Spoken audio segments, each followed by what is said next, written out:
had not called for Esther in over 30 days. And what would happen is if the king didn't extend you the gold scepter to you, if you went to see him, you would be killed. And so Mordecai is asking Esther, Esther, you need to go talk to the king. And she's like, I haven't been invited. But she realizes that that is the only thing that can be done. And Mordecai says to her, what if you are in this place for this moment in time? What if God has placed you here? He doesn't say God, but that's basically what it is interpreted as, is what if you're here for this moment in time? The same thing we ask ourselves, what if we are here for this moment in time, for a specific purpose that God has for each one of us? And so Esther realizes that she needs to do this. She sends out word, please tell everyone to fast for 3 days, to fast and to be in that space of prayer before she goes to the king. And she goes and the king sees her. She gets dressed in her robes that a queen would wear, and she goes to meet with the king. And he sees her. And he is so happy to see her, and he extends the gold scepter. And she touches the tip of it, and she's welcomed into the king's presence.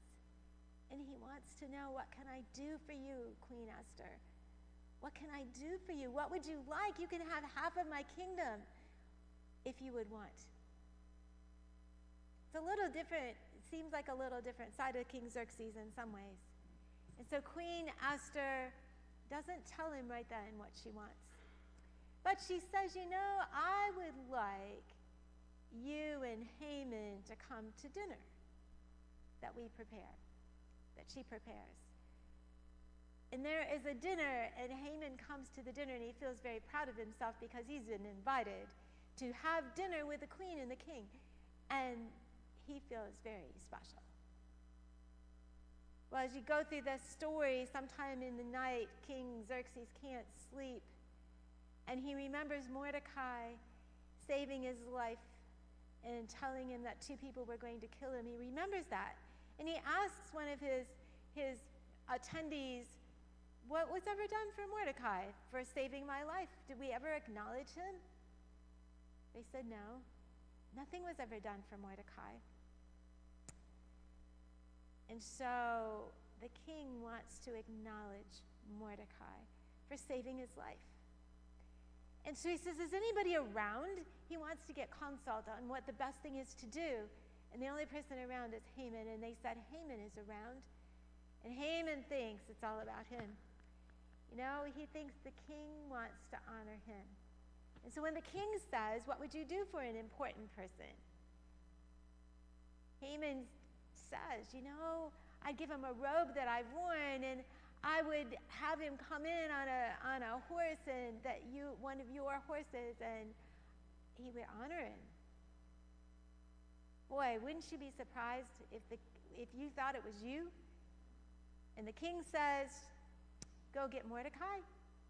Go do this for Mordecai, your enemy, the person you were going to hang on the gallows. How is that going to work out at this point? His idea that he wanted to do maybe isn't going to work out so well. He has the signet ring. He has had the permission of the king to get rid of the Jews. But the king doesn't know Mordecai is the one for the gallows.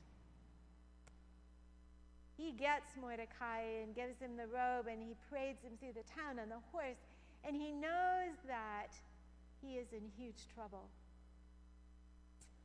Esther has invited him to the second dinner with audience of the king and the queen. He's going to the second dinner, but he knows it doesn't look good. It doesn't look good for him. In fact, last week we saw where he begged Esther. As she's reclining, he's begging her to save his life. He's begging her. And the queen is asked what he wants from King Xerxes is to spare the life of her people and to spare her life. That is her request. king, I want the life of my people and my life to be spared. All of a sudden, not King Haman, but Haman's plans, his evil plans, are exposed, because Esther says Haman is out to destroy my people. King Xerxes, as you heard in the children's sermon, was not at all happy with Haman. And then he sees Haman bent over his wife begging, and he doesn't take it that way. He takes it differently, and he says, "You're even after my wife after all of this?" And he orders Haman to be the one that is executed on the gallows. It is the major reversal. Everything that was going to happen is no longer going to happen. The Jews are going to be spared. And the one that was to be hung on the gallows has been honored and comes with a higher place at the palace. And the one who was the evil one is the one that is hung on the gallows.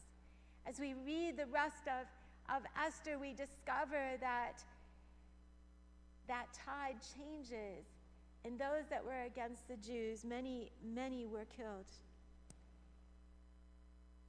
Mordecai is given that special ring. That signet ring that had been given to Haman is now given to Mordecai. And so Mordecai's name has become more known, and his fame is become greater.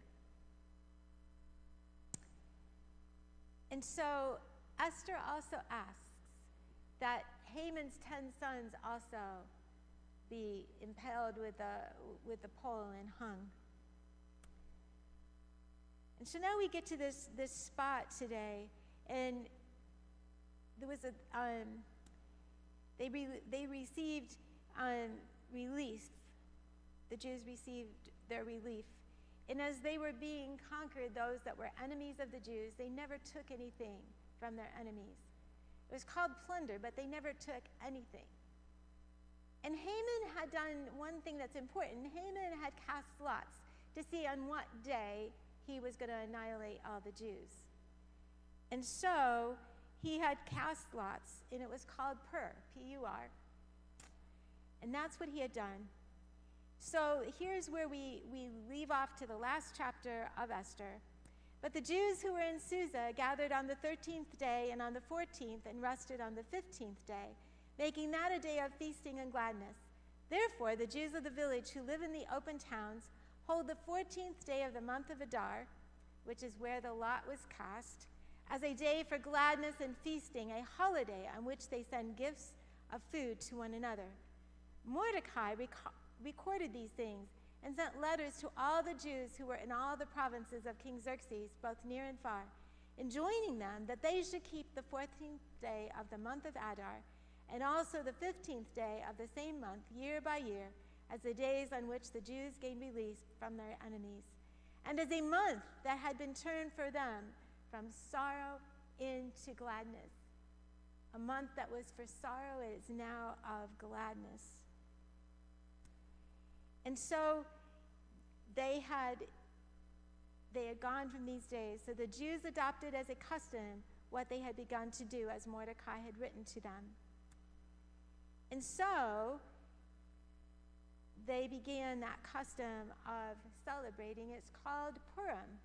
And so this year, Purim was in March.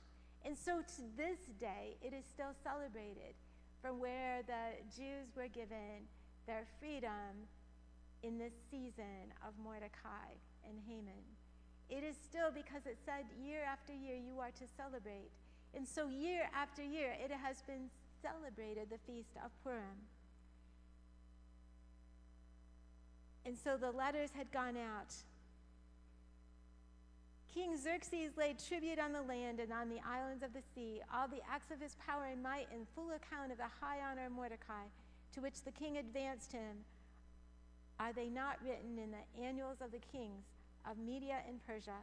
For Mordecai the Jew was next in rank to King Xerxes, and he was powerful among the Jews and popular with his many kindred, for he sought the good of his people and interceded for the welfare of all the descendants.